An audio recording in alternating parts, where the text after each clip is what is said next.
हे good morning guys. माझं नाव माधुरी आहे आणि मी मुंबईला राहते. आय एम सॉरी टू से मी खूप दिवस झाले ब्लॉग नाही टाकला बिकॉज मला बरं नव्हतं. मला खूप ताप आलेला होता, मेडिकल प्रॉब्लेम झालं होतं, म्हणून मी जरा ब्लॉग टाकला नाही. शूट करायला वेळ नव्हता मिळत, तर आजपासून मी रोज ब्लॉग टाकेल. तर आज माझ्या दिवसाची सुरुवात चहापासून झाली. मला आज चहा आणि चपाती खायची खूप इच्छा झाली होती. तर तोंडाला काही टेस्ट राहिलं नाहीमुळे काय खावं काय नाही खावं असं झालं आहे. त्यामुळे मी सकाळी 7 वाजता उठून चहा चपाती बनवली. छान तुपाच्या चपात्या बनवल्या आणि चहा चपाती मॉर्निंगला छान एन्जॉय केलं. मला खूप आवडते असं. तुम्हालाही आवडत असेल तर मला कमेंटमध्ये नक्की सांगा.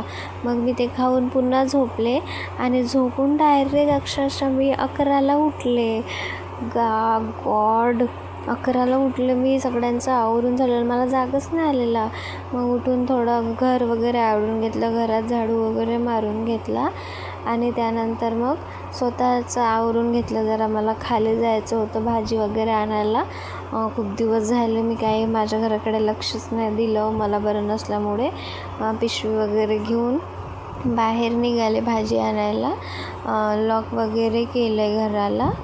सो लॉक वगैरे करून चप्पल वगैरे घातली आणि मग मी निघाली बाहेर जायसाठी. भाजी म्हणजे आज मला ना कढी आणि भात खायचा आहे, तर त्याचं सामान वगैरे आणायचं आहे. मग मी आता जाताना स्वीटच्या दुकानामध्ये गेली. इथं कृष्ण म्हणून असं काहीतरी दुकान आहे. तिथून मी 20 रुपयाचं आय थिंक ताक घेतलं आणि मग भाजी वगैरे घेऊन सगळं घेऊन घरी आले. त्यानंतर चांगलं फ्रेश मूडमध्ये आंघोळ वगैरे केली, देवपूजा वगैरे करून घेतली आणि पूजा वगैरे झाल्यावर स्वतःचं आवरून झाल्यावर छान मी जेवण बनवलं. अशी कढी बनवली मी.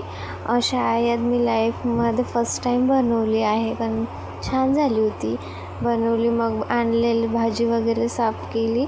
जेव्हा भाजी आणली तेव्हा साफ करून ठेवली तर फार चांगलं राहते, नाहीतर ते खराब होऊन जाते. म्हणून मी टी व्ही बघत भाजी वगैरे साफ करून घेतली.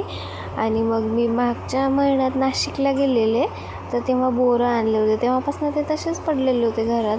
तर मग मी त्यांचं एक गॅसला कुकरमध्ये एक शिट्टी मारून त्याचं छान खट्टा मिठ्ठा बोराचा आचार तयार केला आणि ते खाल्लं. मग दुपारी माझे हसबंड आल्यावर आम्ही जेवण केलं.